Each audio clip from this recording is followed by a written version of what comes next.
స్తుతుల మధ్య నివాసం చేస్తున్న మా గొప్ప తండ్రి, పరిశుద్ధమైన మా ఆయన, మీ యొక్క ఘనమైన నామానికి స్తోత్రాలు.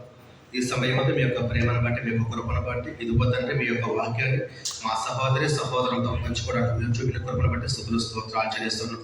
ఈ సమయం ఈ యొక్క వాక్యాన్ని ప్రకటిస్తుండగా మీ యొక్క జ్ఞానం చెందడానికి అందరికీ అర్థమవులాగా, నన్ను నేను సరి చేసుకునేలాగా ఇది కృప చూపించేట్టుగా సహాయం అంతా ఇచ్చేవారు. ప్రభువు నామమున ప్రార్థించి అడిగి వేడుకుంటున్నాను తండ్రి, ఆమేన్. సమయం ఇచ్చింది కొద్దిసేపే కాబట్టి డైరెక్ట్గా నేను వాక్యానికి వచ్చేస్తాను. ఈ యొక్క లోకంలో మనమందరం జీవిస్తూ ఉన్నప్పుడు మనందరి గురి పరలోకంగా ఉంటుంది.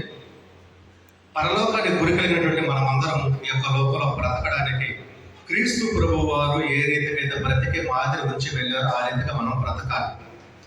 అలా బ్రతకడాన్ని ప్రభువుని వెంబడించడం అంటారు. ఆ యొక్క ప్రభువుని వెంబడించడం గురించి కొద్దిసేపు మనం ధ్యానం చేద్దాం. మొదటి శతాబ్దంలో క్రైస్తవులు మనం చూస్తే అనేక మంది ప్రభువుని వెంబడించారు. ఆ వెంబడించినటువంటి జనాంగం అందరూ కూడా ఆయన నుంచి ఏదైనా దొరకతాదనేటువంటి ఉద్దేశంతో వెంబడించిన వారు ఎక్కువ. ఆహారం దొరుకుతుందని కొద్దిమంది, అనారోగ్యంతో ఉన్నాం అనారోగ్యం పోయి ఆరోగ్యం దొరుకుతుందని కొద్దిమంది, అలాగే ఆయన అద్భుతాలు సూచక క్రియలు చేస్తారు. ఆ యొక్క అద్భుతాలు సూచక క్రియల్ని ఏమై ఉన్నాయో చూద్దాం అనేటువంటి ఆశతో కొద్దిమంది, స్వస్థత కొరకు కొద్దిమంది, ఆయన వెంబడిస్తే నా పాపం పోతుంది, ఈ యొక్క పాపాన్ని పోగొట్టుకోవాలి అనేటువంటి ఆశతో కొద్దిమంది, ఈయన దగ్గరికి వెళితే ధనము వస్తుంది అనేటువంటి ఆశతో కొద్దిమంది, అలాగే నిజంగా వెంబడించినటువంటి వారు నిత్య జీవం వస్తున్నట్టు ఆలోచనతో కూడా వెంబడించారు మొదటి శతాబ్దంలో. అయితే ఆయన వెంబడించినటువంటి వారు ఏ ఉద్దేశంతో వెంబడించారు అని మనం ఆలోచన చేస్తూ ఆయనను వెంబడించడానికి ఏం వదిలిపెట్టి రావాలి అని మనం గుర్తిరిగి సమస్తాన్ని విడిచిపెట్టి ఆయన వెంబడించడం వల్ల మనకేం వస్తుంది అనేటువంటి యొక్క మూడు విషయాలు మనం పరిశుద్ధ గ్రంథం నుంచి ఆలోచన చేద్దాం. మొదటిగా క్రీస్తు ప్రభు వారిని వెంబడించినటువంటి శిష్యుల గురించి ఆలోచన చేద్దాం. క్రీస్తు ప్రభు వారు సాతాను చేత శోధింపబడిన తరువాత ఆయన మొదటగా వస్తూ ఉన్నటువంటి ఆ యొక్క సందర్భంలో మొట్టమొదటగా శిష్యుని పిలిచారు. ఆ యొక్క పిలిచినటువంటి శిష్యుని గురించి ఒక వచనం చదువుకొని మనం ముందుకు వెళ్దాం. మత్తయి సువార్త 4వ అధ్యాయం 18వ వచనం నుంచి 20వ వచనం వరకు మనం చదువుకుందాం. యేసు గలిలయ సముద్రం తీరం నడుస్తుండగా పేతురు అనబడిన సీమోను, అతని సహోదరుడైన అంద్రెయ అనే ఇద్దరు సహోదరులు సముద్రంలో వలవేయటం చూచాను. వారు జాలరులు. ఆయన నా వెంబడి రండి, నేను మిమ్మును మనుషులను పట్టు జాలరులుగా చేతురని వారితో చెప్పాను. వెంటనే వారు తమ వలను విడిచిపెట్టి ఆయనను వెంబడించారు. తర్వాత ఆయన అక్కడి నుండి వెళ్ళి జబదయి కుమారుడైన యాకోబు, అతని సహోదరుడైన యోహాను అను మరి ఇద్దరు సహోదరులు తన తండ్రి అయిన జబదయి యొద్ద దోణిలో తమ వలలు బాగు చేసుకుంటుండగా చూచి వారిని పిలిచెను. వెంటనే వారు తమ దోణిను తమ తండ్రిని విడిచిపెట్టి ఆయనను వెంబడించారు. ప్రియమైనటువంటి సహోదర సహోదరుల, ఇక్కడ మనం గమనిస్తే యేసుక్రీస్తు ప్రభువారు గలిలయ తీరంలో నడుచుకుంటూ వెళ్తున్నప్పుడు పేతురు అనబడినటువంటి సీమోను, ఆయన సహోదరుడు అంద్రెయ కనిపించారు. ఆ తర్వాత మరలా వెళుతుండగా యాకోబు అన్న సహోదరుడైన యోహాను కనిపించారు. వారిని ఆయన పిలిచి నా వెంబడ రండి అన్నాడు. అక్కడ ఏం జరిగిందనేటువంటి విషయం మనకు రాయబడలేదు. ఆయన పిలిచాడు. పిలిచిన వెంటనే వారు ఏ రీతిగా దాన్ని రిసీవ్ చేసుకున్నారో, ఏ రీతిగా అర్థం చేసుకున్నారో, కానీ వారు వెంటనే ఏమి మాట్లాడకుండా, ఎందుకు వెళ్ళాలని ఆలోచన చేయకుండా, వెళితే ఏం జరుగుతుందని ఆలోచన చేయకుండా, ఈయన ఎందుకు పిలుస్తున్నాడు అనేటువంటి ఆలోచన చేయకుండా వెంటనే వారు చేస్తున్న పనిని విడిచిపెట్టి ప్రభు వారిని వెంబడించారు. అలాగే యాకోబు యోహాను గారు కూడా వారు వలలు బాగు చేస్తున్నప్పుడు వలని కన్న తండ్రిని విడిచిపెట్టి ప్రభువుని వెంబడించారు. ఆ తర్వాత ఇంకా మిగిలిన సహోదరుల దగ్గరికి వెళ్తే చేపలు పట్టేటువంటి పట్టేటువంటి సమయంలో రాత్రంతా చేపలు పట్టారు, దొరకలేదు. ఆ తర్వాత ప్రభు వారు వలలు ఇక్కడ వేయండి అన్నాడు, వేశారు. విస్తారమైన చేపలు పట్టాయి, వలలు పిగిలిపోయి అంతగా. ఆ సమయంలో కూడా ఆయన చేసినప్పుడు అద్భుతాన్ని చూసి వెంటనే రమ్మన్నాడు, విడిచిపెట్టి వచ్చేసారు. అరే మాకు చేపలు గడ్డగా పెట్టాయి, వీటి బిజినెస్ చేసుకుందామే, మనకు డబ్బులు వస్తాయని ఆలోచన కూడా ఎవరు చేయలేదు. మనం వలలు పట్టే వాళ్ళం కదా, మన ఉద్దేశం అదే కదా, మన జీవన వృత్తి అదే కదా. మనం ఈ వలలో నుంచి చేపలు పట్టి ఆ చేపలను తీసుకెళ్లి మార్కెట్లో అమ్మితే వాటి ద్వారా వచ్చే డబ్బుతో మన కుటుంబం పోషింపబడాలి, పిల్లలు పోషింపబడాలి, మేము బ్రతకాలి అనే ఆలోచన ఎవరు చేయలేదు.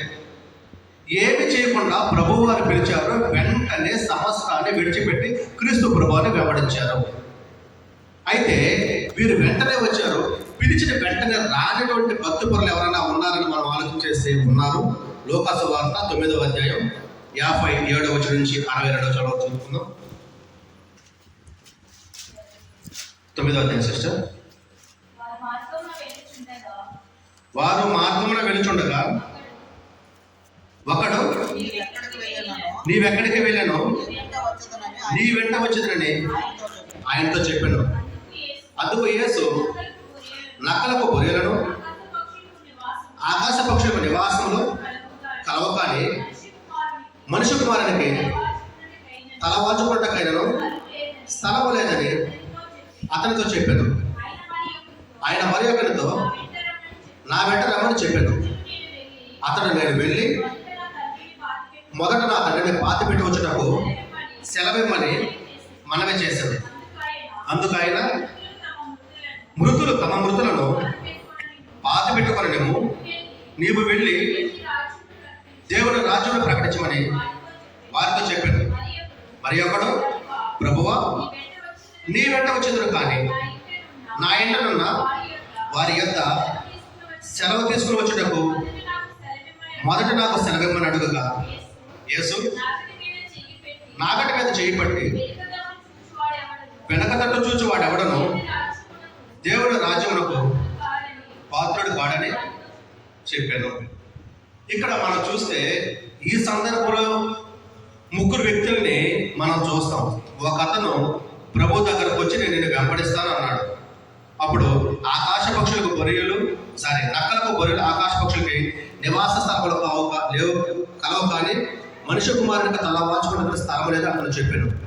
మరి ఒక అతన్ని రమ్మని పిలిస్తే, నేను నా తండ్రి చనిపోయి ఉన్నాడు, నా తండ్రిని పాతి పెట్టి నేను మీ దగ్గరకు రావడానికి నాకు పర్మిషన్ అన్నాను. మరొక వ్యక్తిని పిలిస్తే, నేను ఇంటికి వెళ్ళి మా ఇంట్లో వాళ్ళ దగ్గర పర్మిషన్ తీసుకొని వస్తాను, నాకు పర్మిషన్ ఇవ్వండి అన్నాను.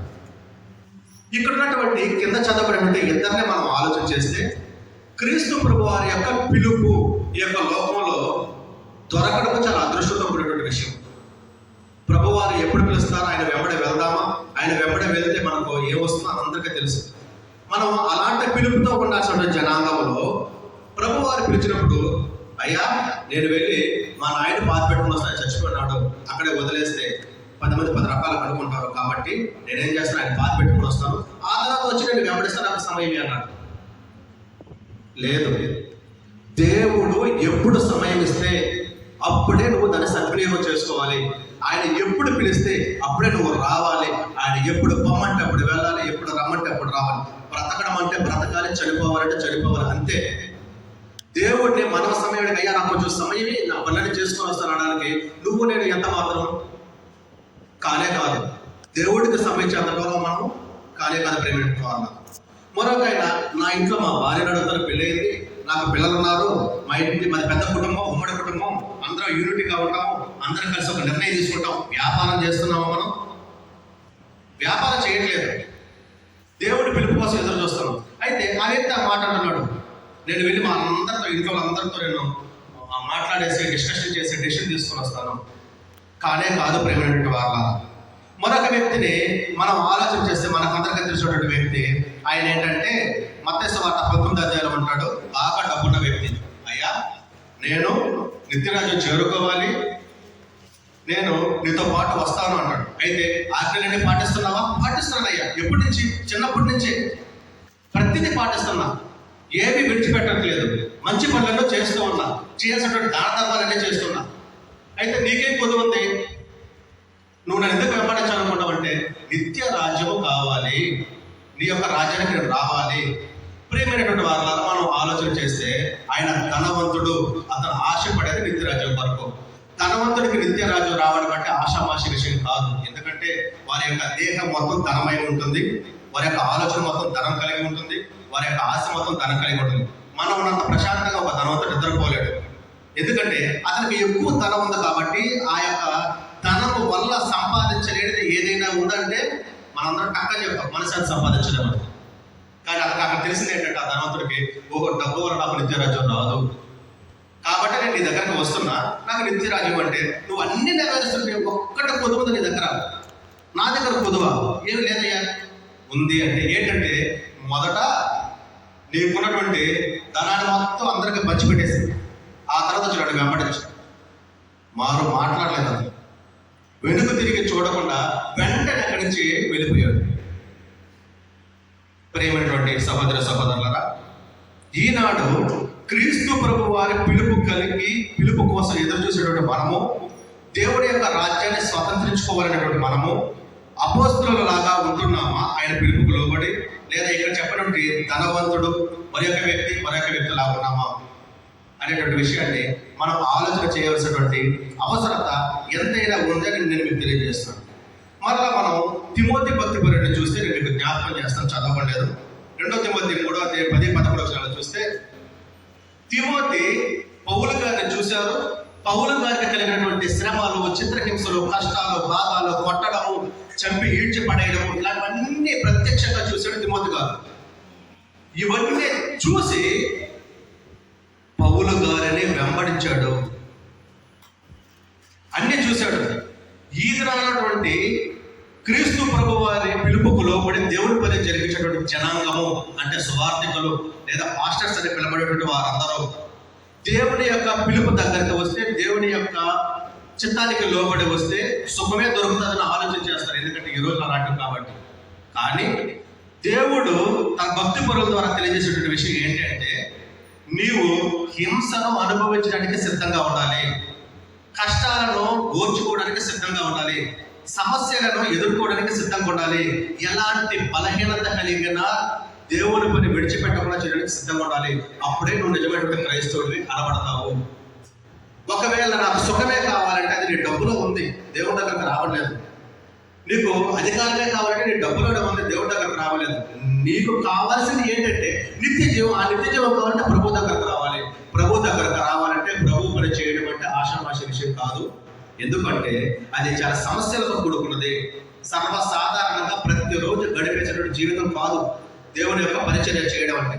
కాబట్టి ఇక్కడ తిమోతి గారు అన్ని శ్రమలు పౌలు గారికి వచ్చాయని తెలిసినప్పటికీ, ఇక రాళ్ళతో కొట్టి చచ్చిపోయాడని ఊరికి అవతల ఈడ్చి పడేసినప్పటికీ దానిని చూసి కూడా తిమోతి గారు పౌలు గారిని వెంబడించారు. అలాంటి భక్తి పట్ల మనం అయి ఉండాలి. అయితే 3 వ్యక్తులు చూస్తే 3 రకాల వ్యక్తులు. పిలస్తానికి వచ్చినటువంటి వాళ్ళు, పర్మిషన్ అడిగి వస్తారన్నటువంటి వారు, కష్టాల్లో కూడా నేను చూసి ఆయన వెంబడించినటువంటి 3 భక్తులు చూస్తాం. ఈ 3 యొక్క విషయాల నుంచి మనం ఆలోచన చేయాల్సింది ఏంటంటే, వెంబడించడం అన్నటువంటి వ్యక్తిని వదిలేస్తాం, అతను నరకానికి పోతాడు. ఇంట్లో పర్మిషన్ తీసుకొని వస్తారన్నా అతను అలాంటి వ్యక్తి. ధనము కలిగిన దాని వెంట పరిగెడతారన్నా అలాంటి వ్యక్తి. దేవుని రాజ్యం లేదు. అయితే ఇక్కడ మనం ఆలోచన చేసింది, ప్రభు వారు పిలవగానే వెంటనే సమస్తాన్ని విడిచిపెట్టి కట్టుకున్న బట్టలతో సహా వెళ్ళిపోయినటువంటి శిష్యుల యొక్క పరిస్థితి ఏంటి? ఎందుకు వారు ఆయన వెళ్ళిపోయారు? ఈ డౌట్ మీకే కాదు, అందరికీ వస్తుంది. కానీ అందరికి వచ్చిన అడగతామో లేదా కానీ ఆనాడు శిష్యులు అడిగారు, అయ్యా మేము నిన్ను సమస్తాన్ని విడిచిపెట్టి వెంటొచ్చేసాం కదా, మాకే ఉంది. అంతే కదండి. ఎవరైనా ఒక వ్యాపారం చేస్తున్నాం, ప్రతిఫలం ఏం ఆలోచిస్తాం? వ్యాపారం అభివృద్ధి పొందాలి. చదువుకుంటున్నాం, ప్రతిఫలం ఏమో ఆలోచిస్తాం? ఉద్యోగం రావాలని. ఒక మంచి కారు కొనుక్కుంటాం, ప్రతిఫలం ఏం ఆలోచిస్తాం? అది మనకు లైఫ్ లాంగ్ ఉండాలని. వీరు కూడా ఆలోచించారు. అయితే వీరు ఆలోచన శారీరక సంబంధమైనది కాదు, ప్రియమైనటువంటి వారు ఆత్మ సంబంధమైనటువంటిది. దాని గురించి పరిశుద్ధ గ్రంథంలో మత్తయి సువార్త 19వ అధ్యాయం 27వ వచనం నుంచి చదువుకొని మనం ముగించుకుందాం. పేతురు ఇదిగో మేము సమస్తమును విడిచిపెట్టి నిన్ను వెంబడించదివి కనుక మాకేమి దొరుకునని ఆయన అడగగా యేసు వారితో ఇట్లా నేను. చూడండి, ఇక్కడ ఆల్రెడీ అడిగారు పేతురు, అయ్యా మేము సమస్తాన్ని విడిచిపెట్టి నేను వెంబడించింది కనుక మాకేమి దొరుకును. ప్రేమైనటువంటి వాళ్ళారా, కొన్ని విడిచిపెట్టి వాళ్ళు ఆయన వెంబడించలేదండి, లేదా ఏదో ఆశించి వెంబడించలేదండి. సమస్తము కలిగి ఉన్నది ఏదైతే ఉందో మన దగ్గర దాన్ని తెగింపు అంటారు. ఈ రోజుల్లో ఎవరి దగ్గర ఉంటుంది ఆ తెగింపు అంటే ఆయన నిజంగా ప్రేమించినటువంటి వారి దగ్గరే ఉంటుంది, ఇంకెవరి దగ్గర ఉండదు. కానీ ఆ విషయాన్ని పేతురు గారు అడిగారు. చదవండి. యేసు వారితో ఇట్లా నేను ప్రపంచ పునర్జననమందు మనుష్య కుమారుడు తన మహిమగల సింహాసనం మీద ఆసీనుడై ఉండినప్పుడు నన్ను వెంబడించిన మీరును 12 సింహాసనముల మీద ఆసీనులై ఇశ్రాయేలు 12 గోత్రముల వారికి తీర్పు తీర్చుదురు. నా నామము నిమిత్తము అన్నదమ్ములనైనను అక్క చెల్లెళ్ళనైనను తండ్రినైనను తల్లినైనను పిల్లలనైనను భూములనైనను ఇండ్లనైనను విడిచిపెట్టిన ప్రతి వాడును 100 రెట్లు పొందును. ఇది యోగాక నిత్య జీవమును స్వతంత్రించుకుందరు. ప్రశ్న వారి దగ్గర నుంచి వచ్చింది, సమాధానం ప్రభు దగ్గర నుంచి వచ్చింది. అయ్యా మాకేం దొరుకుతుంది? నేను విడిచిపెట్టాను కదా, సమస్తాన్ని విడిచిపెట్టి నేను వెంబడించే కదా, మాకేం దొరుకుతుంది? అయితే ప్రపంచ పునర్జనన ముందు మనుష్య కుమారుడు మహిమగల సింహాసనంలో ఉండగా అప్పుడు మీరందరూ 12 సింహాసనం మీద ఇశ్రాయేలీయులకు తీర్పు తీర్చడానికి ఆశీనులై ఉంటారు. దాని యొక్క అర్థం మనకు తెలుసు. మొదటి శతాబ్దంలో అపోస్తుల కార్యంలో 2వ అధ్యాయంలో నెరవేర్చబడింది. ఆ విషయం మనకు తెలుసు. అయితే తరువాత అన్నదమ్ములు కానివ్వండి, అక్క చెల్లెలు కానివ్వండి, తండ్రిని కానివ్వండి, తల్లిని కానివ్వండి, పిల్లలను కానివ్వండి, భూములు కానివ్వండి, ఇళ్లను కానివ్వండి, విడిచిపెట్టిన ప్రతి వాడు 100 పొందుతాడు. అయితే రెడీ ఉంటాం మనం. ఎందుకంటే అమ్మలు విడిచిపెట్టి 100 రెట్లు వస్తుంది, అక్కలు విడిచిపెట్టి 100 రెట్లు వస్తుంది, డబ్బులు విడిచిపెట్టి 100 రెట్లు వస్తుంది, భూములు విడిచిపెట్టి 100 రెట్లు వస్తుంది. వస్తుందా? ప్రేమైనటువంటి వాళ్ళారా, శారీర సంబంధంగా ఆలోచన చేస్తే నష్టమే. ఆత్మ సంబంధంగా ఆలోచన చేయాలి. భూములు, అక్క చెల్లెలు, అనంతములు వీళ్ళందరినీ విడిచిపెట్టారు. మళ్ళీ మాకు అమ్మ ఎక్కడి నుంచి వస్తుంది, నాన్న ఎక్కడి నుంచి వస్తాడు, అక్క చెల్లెలు ఎక్కడి నుంచి వస్తారు? ప్రేమైనటువంటి వాళ్ళారా, మనం చూస్తే ఆత్మ సంబంధంగా ఇదిగో ఈ సంఘముల నుంచి వస్తారు. మీరందరూ సహోదరులు, మీరందరూ సహోదరులు. పెద్దవారికి ఉంటే అమ్మవారు, చిన్నవారికి ఉంటే చెల్లెళ్ళు, తమ్ముళ్ళు, అక్కలు. ఇది దేవుడు చెప్పింది యేసుక్రీస్తు ప్రభు ద్వారా. మీరు సమస్తాన్ని నా కోసం విడిచిపెట్టండి, నేను మీకు 100 రెట్లు ఇస్తాను. ఎక్కడ ఇస్తాను? అమ్మ నాన్న లేరు, ఇప్పుడు ఇవి నాకు అమ్మ. అక్క చెల్లెల కోసం విడిచిపెట్టేశా, అవి నాకు అక్క. అన్నదమ్ములు విడిచిపెట్టా, మీరందరూ తమ్ముళ్ళు. మరి ఆస్తులు పరలోకంలో ఇస్తాడు. ఆస్తులు ఇక్కడ కాదు మనం చూడాల్సింది. వీటన్నిటికంటే ఎక్కువగా ఏమి ఇస్తారంటే నిత్య జీవం ఇస్తారంటున్నాడు ప్రేమైనటువంటి వాళ్ళ. దీనికి మించి మనకి ఇంకేమైనా కావాలా? దీనికి మించి ఇంకేమైనా మనం ఎదురు చూస్తున్నామా? ఎవ్వరు ఎదురు చూడడం. ఒక క్రైస్తవుడి యొక్క గమ్యం ఏంటంటే పరలోక రాజ్యం చేరుకోవడమే. పరలోక రాజ్యం చేరుకోవడానికి ఇక్కడ మనము ఈ యొక్క బ్రతుకు పోరాటంలో పరిగెడుతూ ఉన్నాం. ఈ పరిగెట్టడంలో మొదటి ప్రైజ్ వస్తుందో సెకండ్ ప్రైజ్ వస్తుందో తెలియదు, కానీ అందరూ గెలవాలి. మనం చూసినటువంటి ఈ 3 రకాల జన సమూహాలను గమనిస్తే ఎవరైతే సమస్తాన్ని విడిచిపెట్టి ప్రభు వారిని వెంబడిస్తారో వారికి నిత్య జీవం వస్తుంది అనేటువంటి ఆలోచనతో మనము ముందుకు వెళ్ళాలని మీకు అందరికీ ప్రేమతో తెలియజేస్తూ ఈ అవకాశం ఇచ్చినందుకు మీకు అందరికీ వందనాలు.